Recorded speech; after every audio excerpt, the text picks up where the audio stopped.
The following podcast contains spoilers for fan. You have been warned!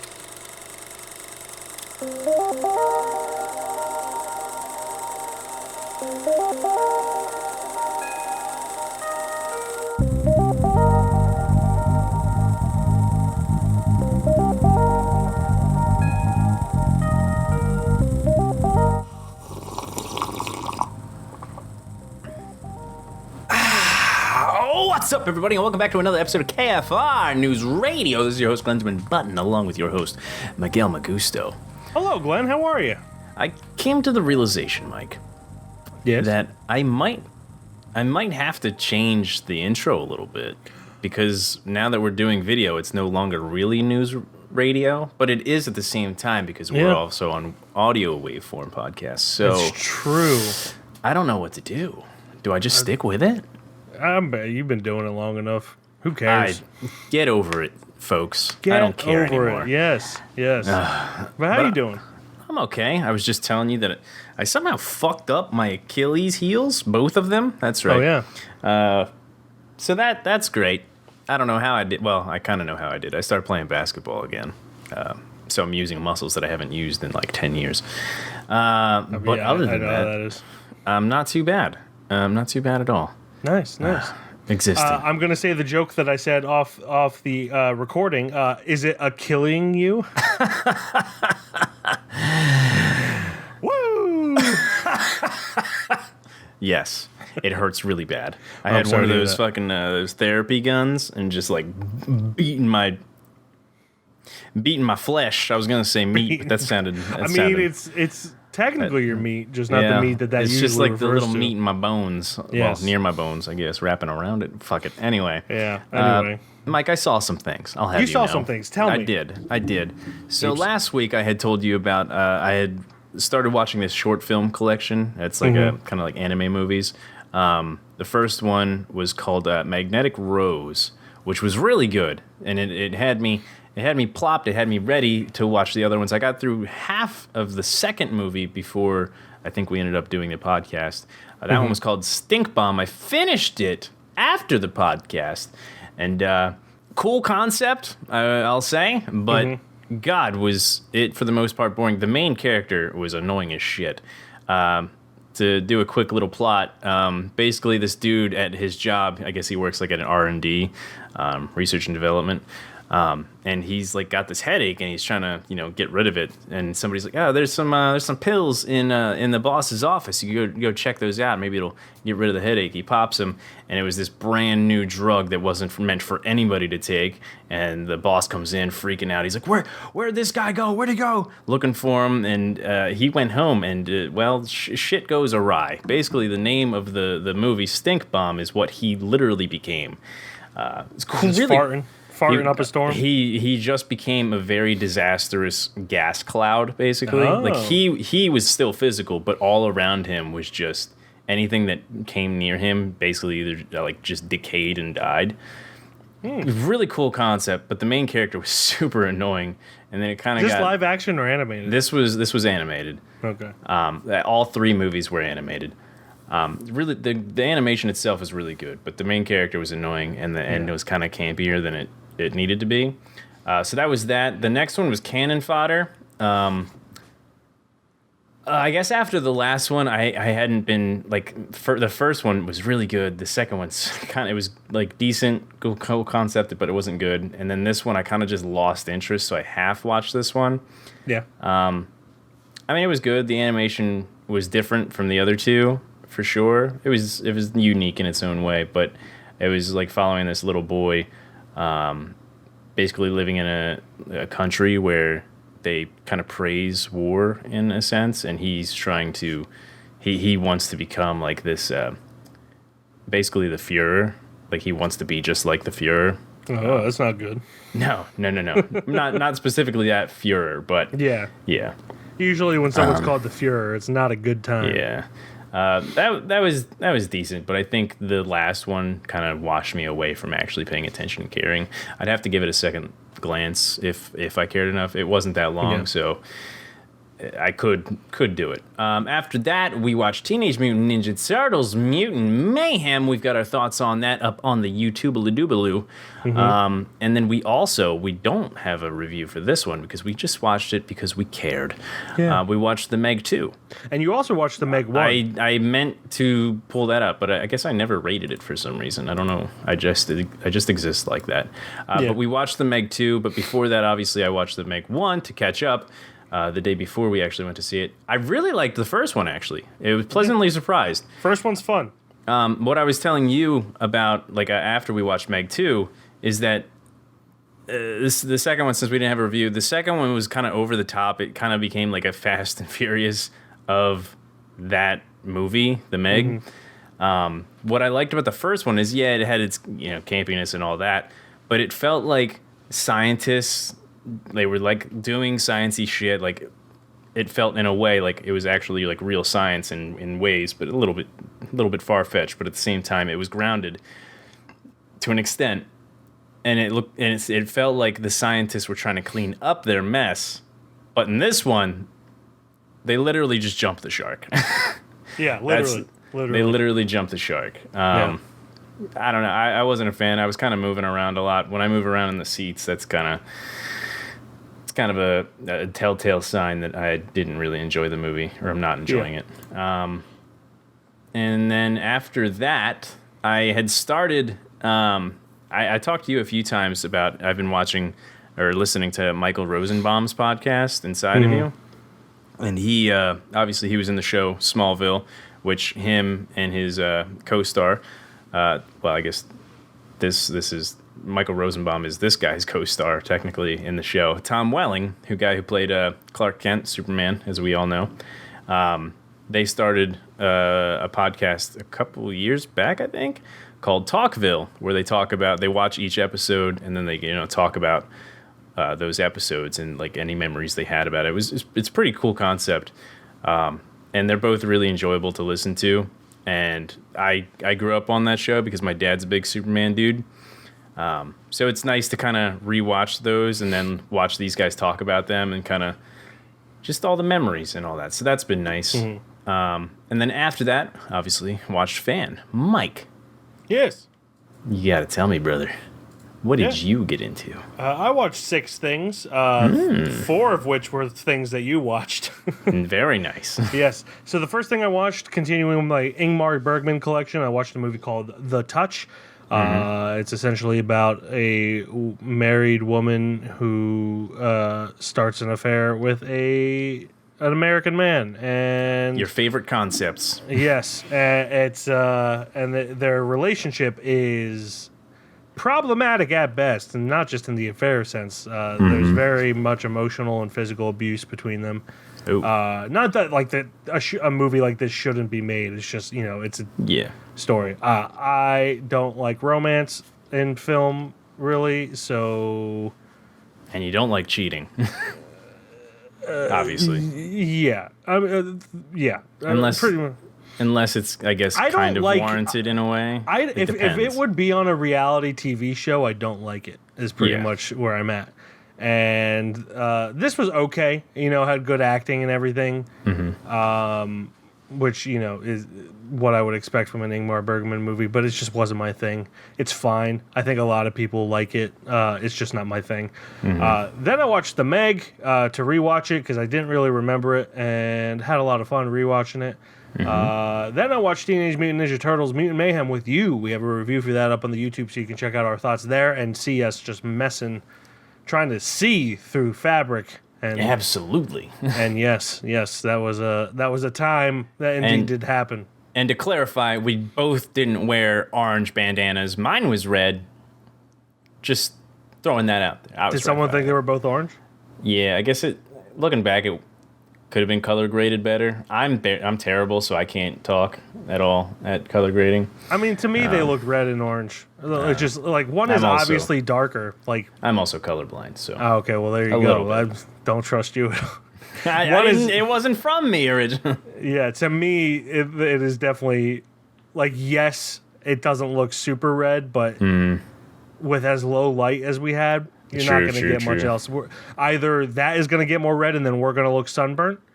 Yeah. Or they're both going to look how they look. Oh my God, just imagine my hair. Oh, it's game over. Exactly. So, yeah. I'm not going to take all this time to color grade these things. And we put on a plug-in, and it's going to look fine. And if people don't like that, they can go kick rocks. It'll be all right. Why don't you pay us to do better? How about that? Yeah, pay us, and then I'll actually try. Actually, just pay Mike. I don't need the money. Then we watched Meg 2, The Trench. I kind of agree with everything you said. I had a little more fun with it. Yeah. But I also think that it did jump the shark, as you said. So yeah, there's that. Then I watched Kick-Ass 2. Because it came in Netflix DVD. I thought I had watched it a while ago, and then I realized that I hadn't watched it and just saw enough of it in like doing theater walks. I've never fully watched either. It's not good. It's not. I don't know. I've lost a lot of respect for Jim Carrey through the years, and so he was just kind of annoyed me in this. Everyone annoyed me in this. It's not fair to just point him out, but like I can't stand looking at his face anymore. I don't know what it is. It makes me sad, honestly, but it's the truth. Like, things I've heard from like the behind the scenes of that movie he's in, Man on the Moon, I think it is. Yeah. Where he plays Andy Kaufman. Like, it just sounds like he was not a good person. He might be better now, but like I just lost respect for him. I think obviously when that movie came out, or like when that was being made, I think that was the start of kind of his descent. Yeah. But I think now looking back at it, there was obviously it wasn't really good that he did that, but you could see where he was going with it. I've opened. I thought he was fucking crazy, but kind of opening my brain a little bit to it, a little bit more to the concept of what he thought he was doing. I mean, it makes sense. That's a whole different discussion we don't need to have. He just has like a holier than thou air to him. Yeah. Which well, it doesn't help that how the 90s and 2000s were for him, and that the God complex just I'm not existed. saying that he's a bad person at all. I just can't stand him anymore. Yeah. I can stand some of his work, especially if it's something I've already seen. But especially with like the drama he created around that movie, which isn't a good movie, and I understand why he did it, but like it's obvious that he missed the point of the Kick-Ass movies. Yeah. When he was refusing to, like, he boycotted his own movies. Like, you obviously don't know what you're making if you think that this is part of the problem.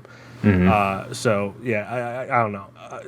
And a lot of people, this is just a lot of the reason that people vote for celebrities into office, I'm not going to mention any specific celebrities, is because a lot of people are dumb and think the things that celebrities say are profound, when a lot of the things celebrities say are not profound, and they're really just like ayahuasca trips, and like, you know, it seems very spiritual and loose, but it's really just word salad that doesn't mean shit. And I feel like Jim Carrey went down that road where everything he said, are tossing that salad for sure. Yeah, and everyone was like listening to what he said and was, oh, he's so profound. It's like, what he's saying is nothing. He's literally saying nothing with like 50,000 different words. But yeah, anyway, I'm still a fan of him. Yeah. And he was not the biggest problem with this movie. Honestly, Christopher Mintz-Plasse was the worst part of this movie. He's just fucking annoying. And then the rest of the movie was just, it doesn't capture the same charm that the first one had. Yeah. But yeah, I needed to point that out. Can you imagine they made another one with Aaron Taylor Johnson looking the way he does? Guy looks like a superhero just existing right now. Yes, he does. Well, I guess a super villain. He's in Craven. Ooh. Although they make him look like a good guy in that one. I guess he's technically an anti-hero. I don't even know what they're doing anymore. They're just milking whatever they own now. But yes, then I watched Fan, which we're gonna get into right now. Connection भी ना कमाल की चीज है, बस हो गया तो हो गया. वाईफाई ब्लूटूथ से भी ज्यादा स्ट्रांग है अपना कनेक्शन. उस स्टार नहीं है, दुनिया है मेरी.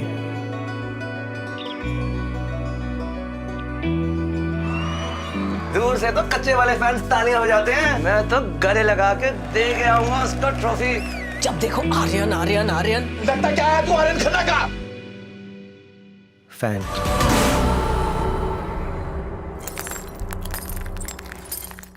Gaurav develops an obsession with a movie star who looks just like him. He goes to Bombay to meet his idol, but he refuses to grant him 5 minutes of his time. Gaurav is enraged and plots to destroy his hero. Yes, directed by Manish Sharma, written by Manish Sharma, Habib Faisal, and Sharat Kataria. It is starring Shah Rukh Khan, Shirya Pilgoankar, and Sayani Gupta, Walusha D'Souza, and others. No one else that I really recognize, but I'm also not a connoisseur of Bollywood movies. So there could be a bunch of famous people, and I just don't know. This, of course, came up on Streaming Roulette, is the one that we picked. We did not break the rules this time. We did not. We were good little boys. We were good little boys. And, I'm always a little wary whenever a Bollywood movie comes up, just because I know it's part of the culture to have, like, musical breaks in all of the movies, and they're also super long. Yeah. I'm not obviously I'm not trying to change that because I'm not the core demographic for it, obviously. Yep. There's a billion people that are the core demographic of this.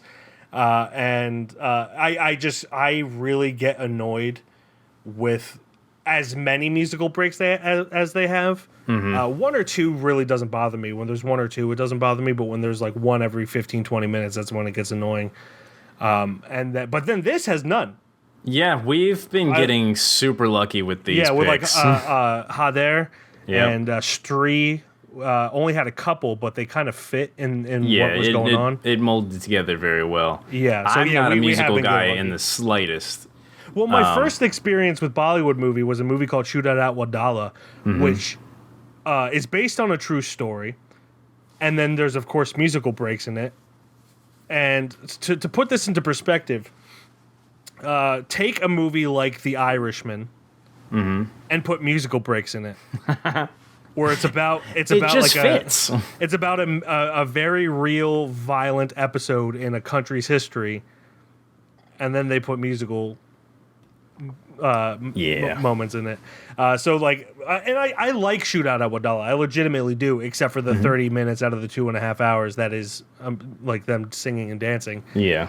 And then so that kind of put a bitter taste in my mouth. But we have been getting really lucky. And for the most part, I enjoyed this one. It wasn't great. I think it's the weakest of the 3 Bollywood movies we've talked about on this podcast. Yeah. But I still had fun with it. I think I'll go ahead and say this.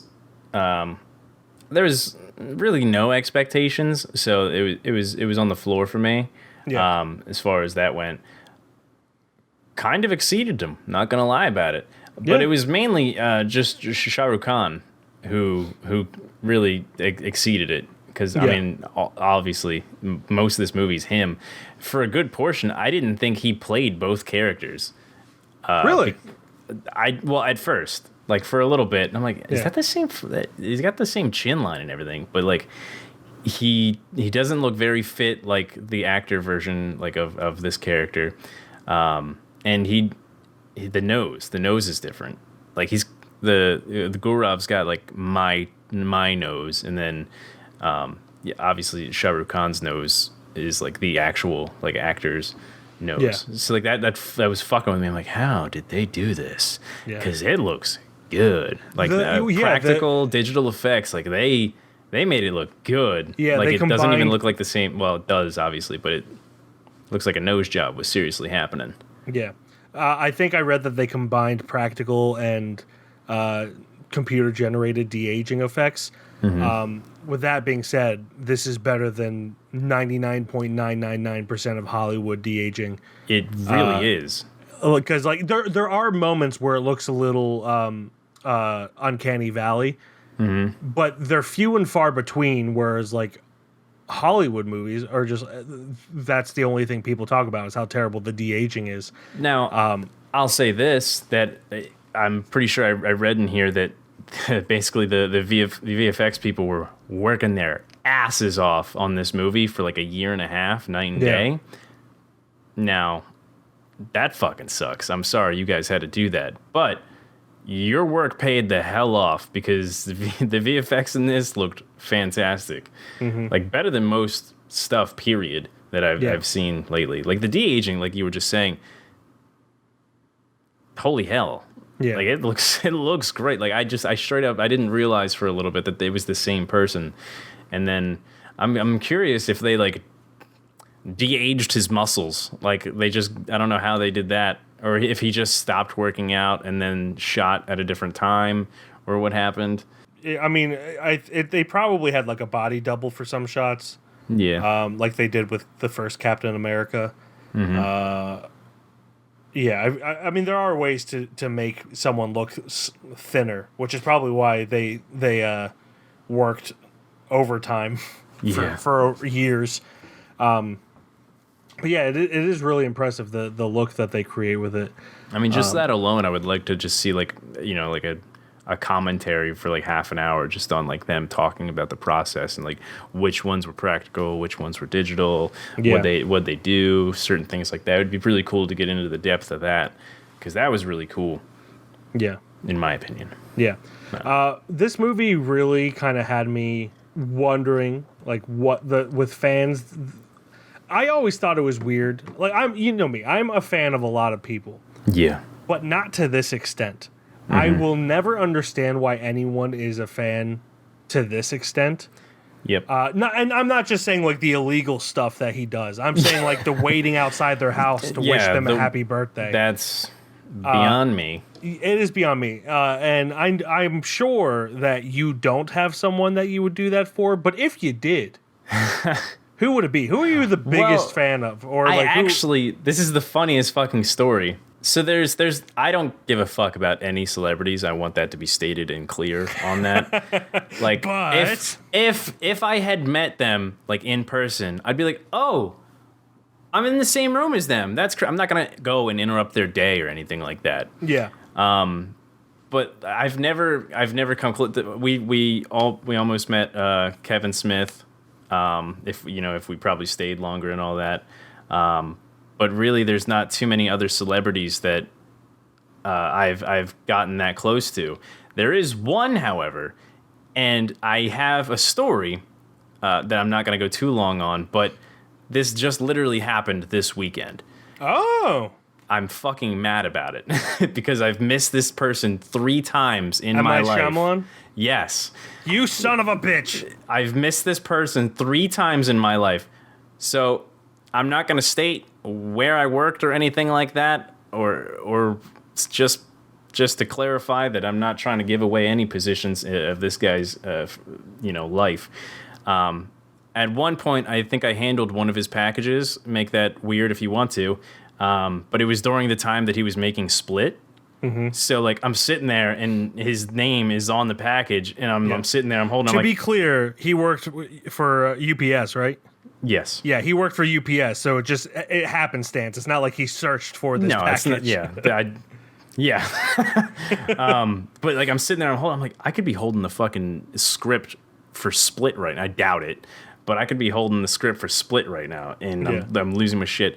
During around the same time, so that was the first. I wasn't actually near him, just like this relic of a thing in my hands that we were connected to in some sort of way.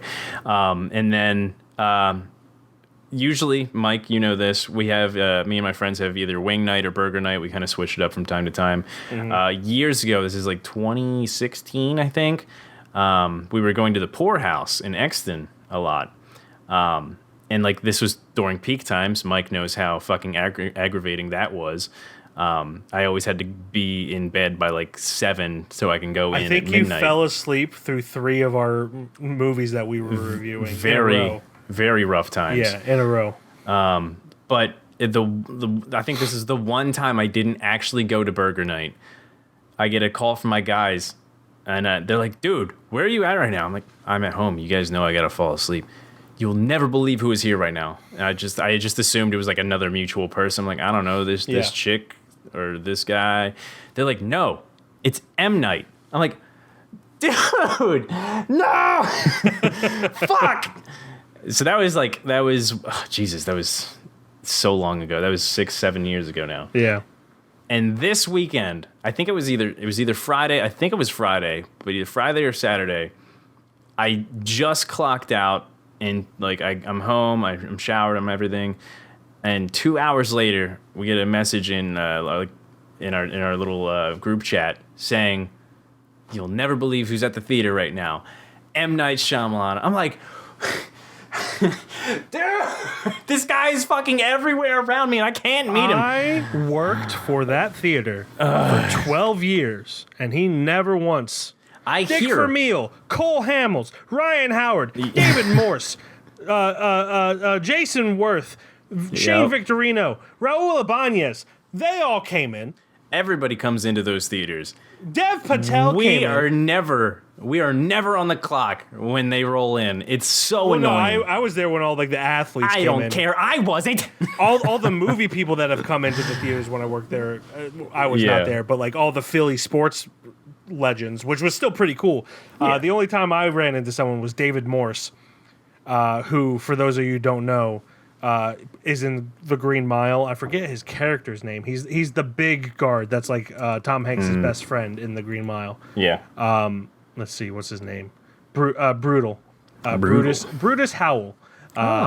And he lives in the Philly area. Came in when Avatar was coming out. And I was the only person that recognized him.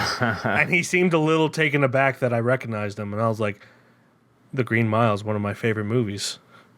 I didn't say that. I can imagine you just like this.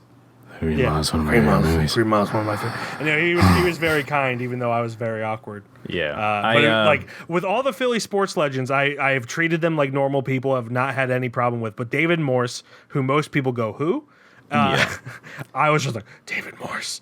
But hi, David Morse. I want to first off, M. Night is a fucking legend. Has made so many great movies that I've watched growing up. Yeah. I think Signs was like the first one that I ever like fully grasped. Like, oh, this is M. Night Shyamalan making this movie. Like I watched Village before that, but I didn't really gather the concept that people make consecutive things. But he's been a staple, and he's been around for just around my area. And just I keep missing him. Yeah. Now so my whole family is running into him. If I actually saw him, I'd be like, oh, he's in the same room with me. That's fucking sick. But I would never just interrupt. I can't stand people who like. He's like the most up there as far as like people like I'd go nuts for a second. He is the reason I wanted to get into movies. Mainly because when I was a kid, not because he was like my favorite director or whatever, but when I was a kid, I thought that was just for people that lived in California. And then there's this guy making movies in our own backyard. Like I auditioned to be an extra in The Village. Didn't get it, but I auditioned for it. At least he tried. That's how close he was. I filmed in an abandoned house. A short film that my friend was making. We filmed in an abandoned house that was across from a location he shot The Happening in. I lived a 1/10 of a mile away from the diner in The Happening. Like there's a whole bunch of different things that, like, and so he was like the person that I was like, oh man, someone from this area can become a filmmaker. And The Village, despite what people think, I think the dialogue is beautifully written in it.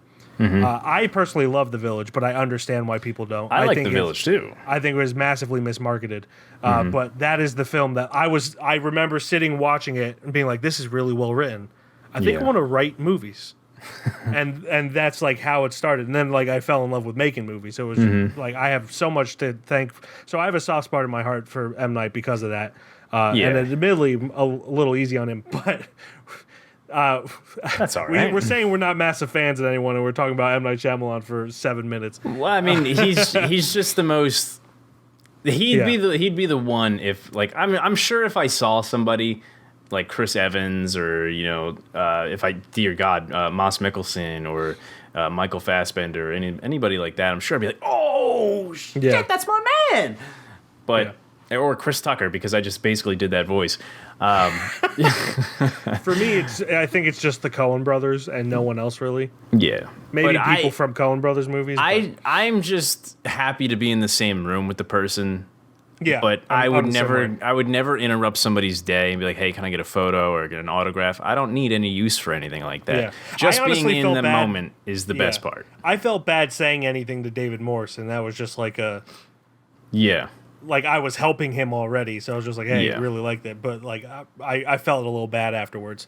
And he Yeah, was like- he was very kind. David Morse. If the conversation dude. happened organically, I'd be like, "Hey, you're blank, right? Hey, Yeah. love your work. Thank you. You entertain me forever." But I feel like we would never be as obsessed with anyone as this guy is in this. And I see a lot of people like this obsessed with like Taylor Swift or Beyonce, and honestly, Yeah.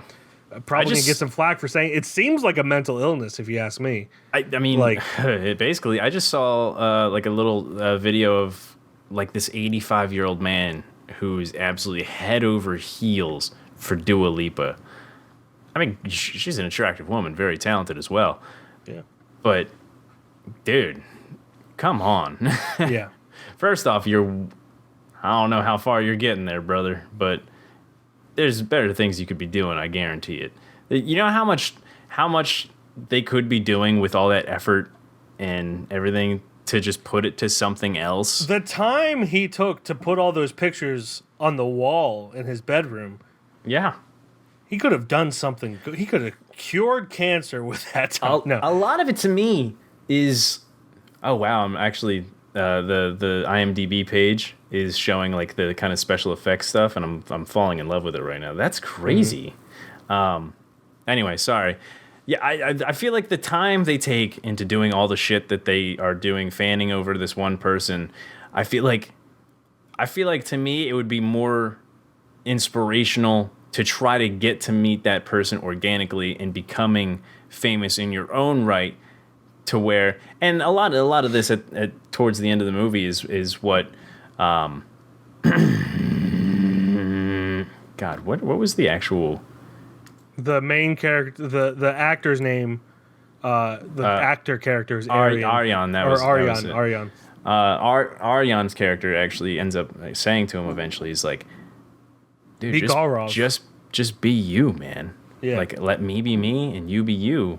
Like, a lot of it is just the effort they could put into or making it organic or becoming famous on their own and being at the standards of that person you're idolizing so much. Yeah, you could would become be one of their s- peers would- if you worked at it. You could literally work with them all the time if you wanted to, and not make it weird.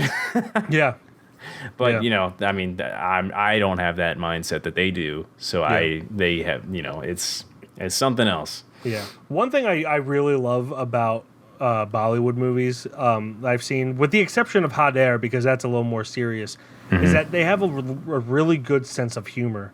Yeah. Like they're not afraid to do something a little outlandish, like when he takes a selfie with the cop and the cop smiles. Yeah. Like just little funny things like that. I feel is something that American movies don't do, and it's something that happens across pretty much all the ones I've seen, with the exception of Hot Air, of course. It's weird because it doesn't feel. I guess it doesn't feel organic here. Like if somebody did that to you in the street here, I feel like somebody would just push them and say, "Get the fuck off me," and then just like go at it. Just a little. I guess a little more hostile. I guess. Yeah, I mean, I feel like the U.S. is more hostile than a lot of places. Significantly.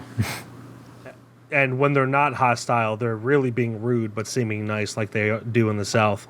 Yeah. They'll be rude to your face, but it seems like they're being nice, which is why I hate the South more than I hate the North. I don't hate the North because when they're rude to your face and up front, not behind your back. Yeah, they're gonna be real with Yeah, you. but it's yeah. My biggest problem with this movie is the concept of the movie, just because like I cannot fathom having that mindset of being obsessed with someone to this extent. But it's ultimately an interesting movie. You know, with the idea of like how saying something as benign as I am nothing without my fans would come back to bite you. Yeah. Obviously with the guy who is mentally ill, like Gaurav in this. And I really like the dynamic of like, how do celebrities really owe fans anything I think there's an extent to it. I would say it depends on the situation. Like on red carpets, within reason, sure. Yeah. Like they're not going to stop and talk to you for 5 minutes, but like a wave, a smile, that's the least they could do. Just a small gesture of like acknowledgement, sure. Yeah, 100%. But when you're Aryan and he's got massive amounts of fans, or any Avenger or like straight up Robert Downey Jr. or any of those people, you've got so many people, and eventually you just I feel like you just stop seeing them as people, I guess. Yeah. I mean, I can't speak for them. You'd probably go crazy if you.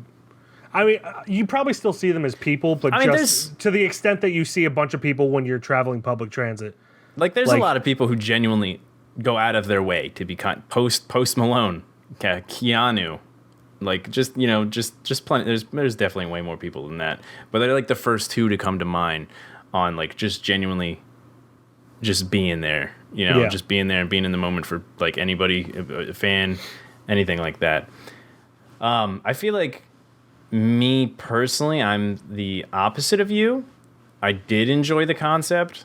I just think it's the way they went about some of the sequences is kind of what did it for me.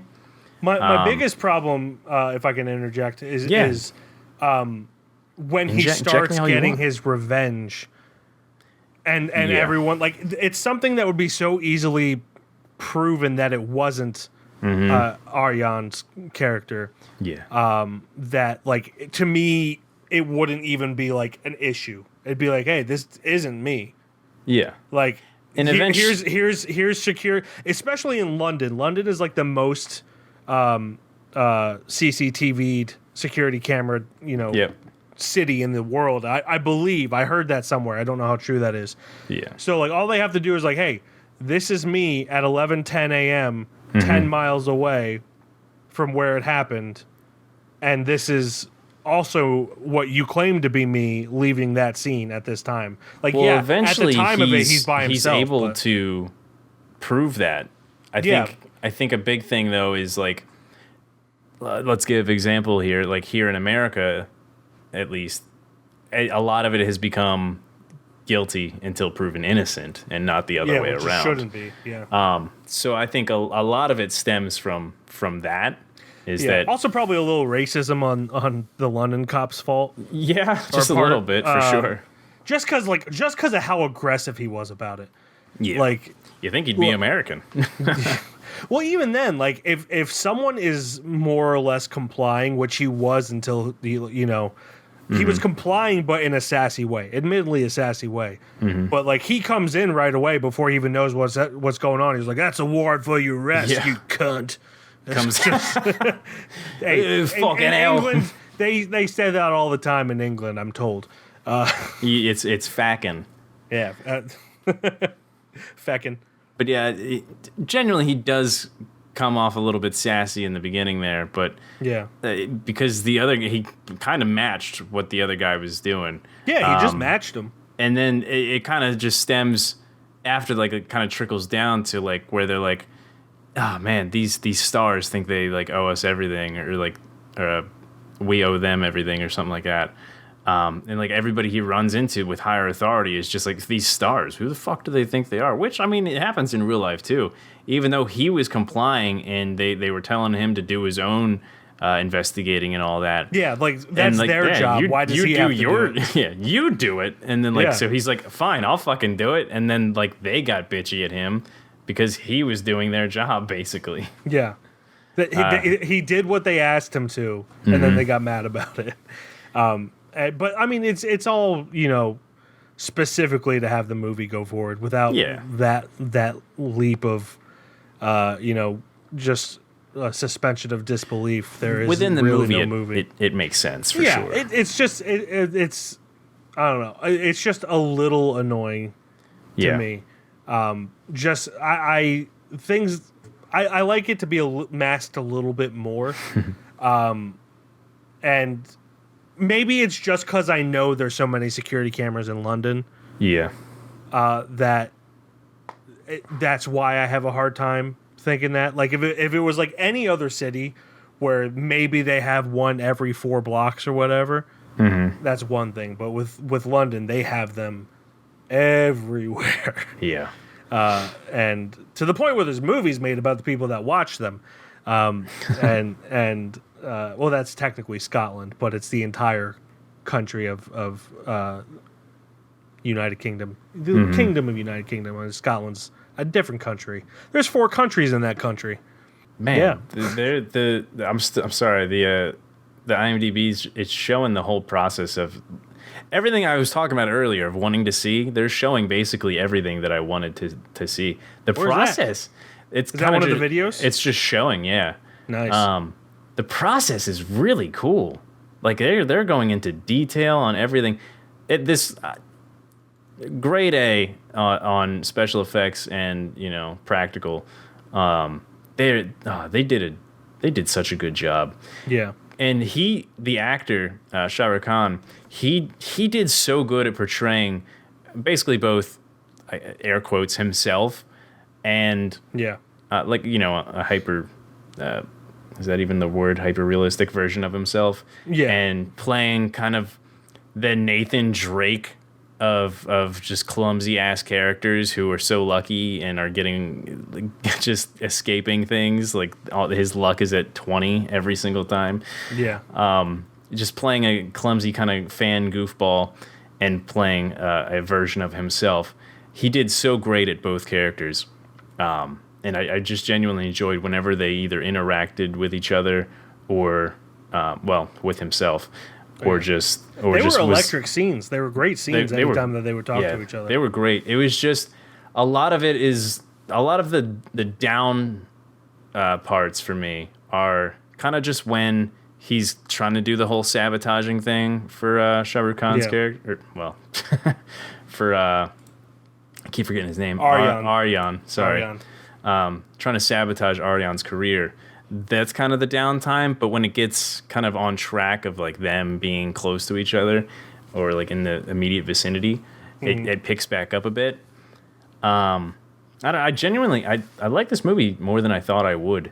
Yeah, same here, especially for something that came up in streaming roulette. And then 100% on that one. And then I think the end wraps it up so well. Sorry, I just saw the scene where he's in the crowd outside his birthday. Oh yeah. I hate crowds, so it freaks me out every time I see just sea of people. Continue. Sorry. I think the end is just so well done, and just the Aryan talking to why can't I remember their names? Gaurav. And just the whole moments where he's talking about trying to just get him to stop, and he's like, I can't stop. Like, you started this. All you had to do was apologize. Which, granted, if he apologized to him, that would be one thing.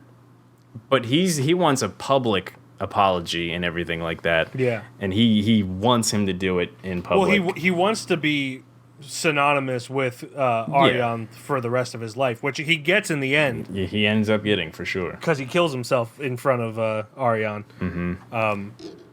But just that lead up before what Mike just said, the lead up before when they're having a conversation, and what was the actual quote he said? I gotta find it real quick. Just kind of the whole conversation they're having with each other, and him telling him, be yourself, I'll be myself. And we could just, here it is. The joy of living as yourself cannot be matched by living as another. And then somebody put, this is my favorite fucking thing, reading afterwards, is somebody put a review that says an actor playing an actor to himself playing a guy who impersonates the actor. I'm the dude disguised as a dude who's playing another dude. I'm the guy playing the dude disguised as another dude. It's so funny.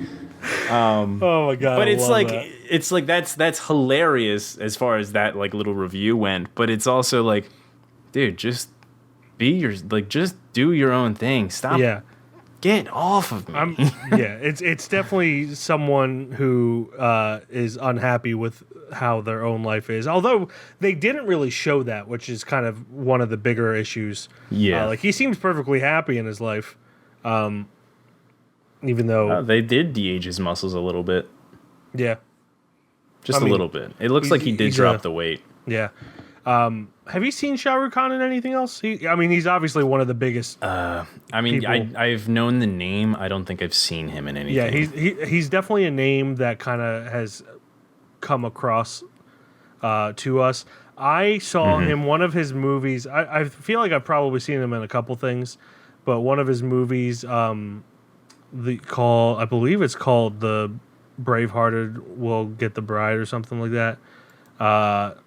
It's on the 1001 Movies You Must See Before You Die list.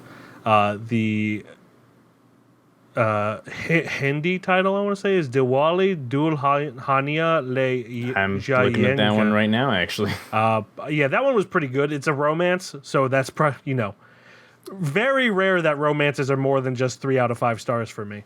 But I did enjoy it for what it was. It's just I know he's a big actor. I know his name for a fact, but I've never actually. Besides this, I've never actually watched any of his stuff. Yeah.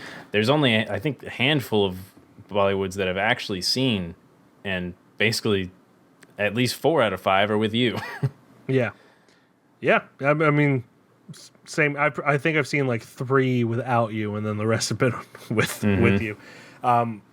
You were saying that you kind of would you were thinking about what would happen if this was like remade in America. Who would be the person Tom Cruise shows up? Well, then let me tell that real quick. Yeah. So I had I talk a lot. Holy fuck!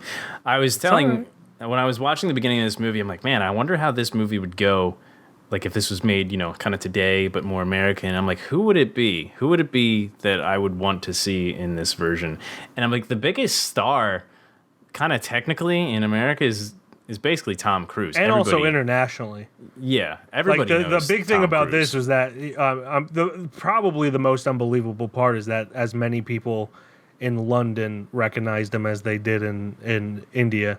Yeah. Not that I'm saying people in London wouldn't know who Shah Rukh Khan is or Aryan in this world, but it was like the same amount of people pretty much. But like the first person that came to mind was Tom Cruise, and that was like 20 to 30 minutes into it, and then he goes to a wax museum. And who the fuck pops up in a wax model? Foreground. Yeah. Tom Cruise. I'm like, I'm in the fucking Matrix or something, man. Holy shit. But anyway, sorry, go ahead. No, it's all good. But there's already kind of an American version of this directed by Limp Bizkit's Fred Durst. Oh. Called The Fanatic with John Travolta. Okay. Although it's a little different because I know the movie. I've not seen it, but I know about it. He doesn't look anything like the actor that he's obsessed with. It's just he's obsessed with him and also, a little outlandish. Yeah. That movie, I was easier on this movie because I knew it was the guy from Limp Bizkit who directed it. But if you didn't tell me that it was the guy from Limp Bizkit who directed it, I'd be like, this is subpar. But because, I thought it was decent for someone whose main career is being Limp Bizkit or in Limp Bizkit. A songwriter producer. Yeah. But yeah, that's kind of a similar thing where he finally gets to meet the person he's obsessed with, doesn't get the reaction he thinks he would, and then kind of goes trying to destroy his life. Yeah. So yeah, people should check that out if they want to, because it's a similar thing to this. I'm trying to I don't really have too much else to say. It like you said, definitely exceeded my expectations. Yeah. I kind of am it's the charm of the camp that is Bollywood movies is growing on me. Still not a huge fan of the musical breaks, which we've gotten very lucky with so far. Yeah. Love that he has a T-shirt that just has Shah Rukh Khan's abs on it. Yeah. And, I'm about to buy one myself. Yes. But yeah, overall it's an enjoyable film and really impressive special effects. Yeah. Yeah. Same here, pretty much. Yeah. Got anything else to say? I think, like I said earlier, the only drawbacks are kind of the down times when he's kind of sabotaging the career. But other than that, yeah, it was I'll be honest, a little bit blown away. Yeah. Yeah. Yeah. Yeah. The last thing I'll say is that it kind of got weird towards the end where they're trying to make it seem like everyone thought that Gaurav was a good guy when everything that he did proves that he's not a good guy. Yeah. It got a little too sentimental. Well, I could see, the people around him, I could for sure see, like, hey. Yeah, like, he's having a mental break. Yeah. But everybody else, I feel like the movie felt that way as well. The movie kind of felt like it felt that way as well. Yeah, no, he didn't really deserve any second chances, to be honest. Yeah, especially after the molesting of that one girl. Well, that and, breaking and entering into his home and holding his child. Yeah. Fuck that. Yeah. If that happened to me and I were home, someone's gonna die. It might be me, if I'm honest, but but at least you're willing. I will try. I think you're right on that. I think it does try to. It forgives him too easily. Yeah, but I'm glad they went the route where he became cynical again and just was like, "You'll never understand," and then ends up fucking expiring himself. I agree with that. But yeah, that's all I got. So that is our review for Fan. That brings us to the judgment. And as always, it needs to be a unanimous decision whether or not it goes to the KFR show with the likes of Apostle and Handmaiden. Call it in the air, heads or tails? Tails. It is heads, so I'll go. This is like one of the ones that I'm on the fence about. Definitely really enjoyed it. Really exceeded my expectations.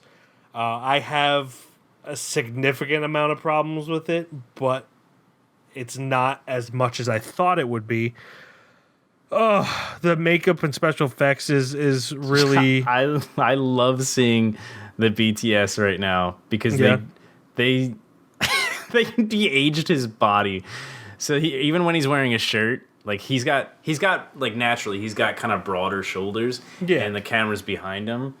And like they like shrunk him down to where it's like he's kind of like a younger dude. I don't know. It's good. Sorry. They did really good. They did really good. But I know that I called heads or you called tails and landed on heads. So I'm ready to go first. That's fine. But yeah, because honestly, like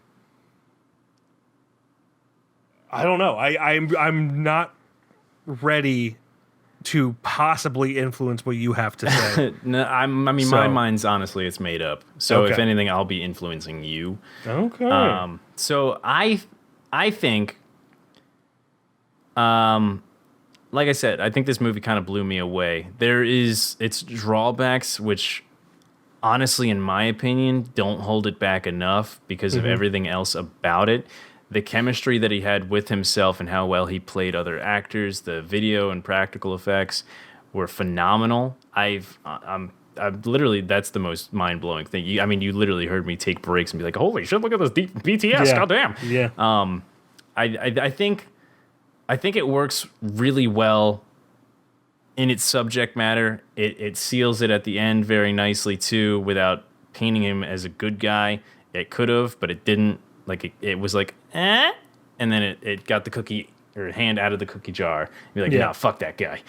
I think it definitely would have been a no for me if it went the happy route. Yes. And I think one thing we didn't talk about, which I thought was a nice seal on top of it, was that in the end he was not encouraging what he did. In the end, after the whole expiring himself sequence, there was a nice kind of montage of all the selfies he took in the movie, which was like, watching it, you're not thinking about it, but like him just enjoying the journey that he's on and just how happy he is doing the journey and like kind of seeing him as a person of just like. Oh, sorry. I thought I was knocking. Just kind of seeing the journey that he was doing along the way and how happy it made him, even though he had bad intentions after the fact that he got kind of brushed away. I think I liked it enough. I would definitely put it on the shelf personally. Yeah. You put it very succinctly. Yeah. I think out of all the Bollywood I don't know what that movies, fucking word means. I tried to act like I did. It means brief and clearly. That's not the exact definition, but though I don't think you did it briefly either. I did not do it briefly. The only thing holding me up is that Bollywood movies before this one are 2 for 2. Do I want to make it 3 for 3? Being on the list, both Stree and Hader have been on the list. I don't know. Do you want to be the guy to just take that 3 away? You know what? I feel like one day we will watch a Bollywood movie that neither of us like. Yeah, there's going to be one that doesn't deserve the shelf. Yes. So I'm okay with making it 3 for 3 and saying, yes, it does go on the list. There you go. There we go. Look at that. Fan, starring Shah Rukh Khan and Shah Rukh Khan, does go into the KFR shelf with the likes of Apostle and Handmaiden. That brings us to our assignment for next week. It is my turn to pick, which means it is Glen's turn to pick a number between 1 and 50. 17. 17. Okay. Ooh. I am not upset, but I'm also not happy about this. So, our movie, if I can find it. You got this. On, God damn. What? You got this, Papa. Here we go. Okay. Our movie is going to be on Disney Plus. Is an animated movie from 2001. Called Oh, is it Lilo and Stitch? Atlantis, Oh, that was pretty The close. Lost Empire. Ooh.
A young linguist named Milo Thatch joins an intrepid group of explorers to find the mysterious lost continent of Atlantis. Directed by Gary Truesdale and Kirk Wise, written by Tab Murphy. No, that's a name. Kirk Wise. Tab Murphy sounds like a baseball player's name. Kirk Wise and Gary Truesdale. Starring Michael J. Fox, Jim Varney, Corey Burton, Claudia Christian, John Mahoney, James Garner, Phil Morris, Leonard Nimoy. Let's see if there's anyone that I notice. Did you say Jim Cummings? Jim Cummings is in there. You know, voice of Tigger. Yeah. And a lot of different voices. The reason I'm not excited or disappointed is that this is probably the one that I least wanted to watch out of all the 50 that on here. I'll say that I did just watch this recently, but I am okay with this because we did just watch Treasure Planet. Yes. And we were comparing it a lot. Well, not a lot. We were comparing it to Atlantis a bit. And I haven't watched Atlantis. And so now's the chance to talk about that. To fall in love with that white-haired lady that everyone else is in love with. It's happening. Yes, so Atlantis, The Lost Empire on Disney Plus is our assignment for next week. Thank you, everyone, for listening and watching. As always, you can check out our website at www.keystonefilmreview.com. On Instagram, we're Keystone_film_review. Facebook, TikTok, and YouTube, Keystone Film Review. And on Letterboxd, I am Mike, KFR. And I'm Glen, KFR. And that will do it until next week when we actively avoid trying to talk about how attractive this cartoon woman is, because that is weird. We are 30 men in our 30s. Man. Speak for yourself, motherfucker. Helga, I think her name is. Oh, Helga. Oh. Was it Helga? I don't think it's Helga. Know. Helga's one of the characters. Audrey? I'm trying to just go off of... No, she's Kaida? got... Princess Kaida. Yeah. Or Kida. Played by Cree Summer. Yeah, Helga's, I think, the blonde chick. Well, we're gonna actively... Possibly... She looks like a Helga, I'll say that. Yeah, I mean, it is what it is. Yeah. Goodbye, everybody. Bye-bye.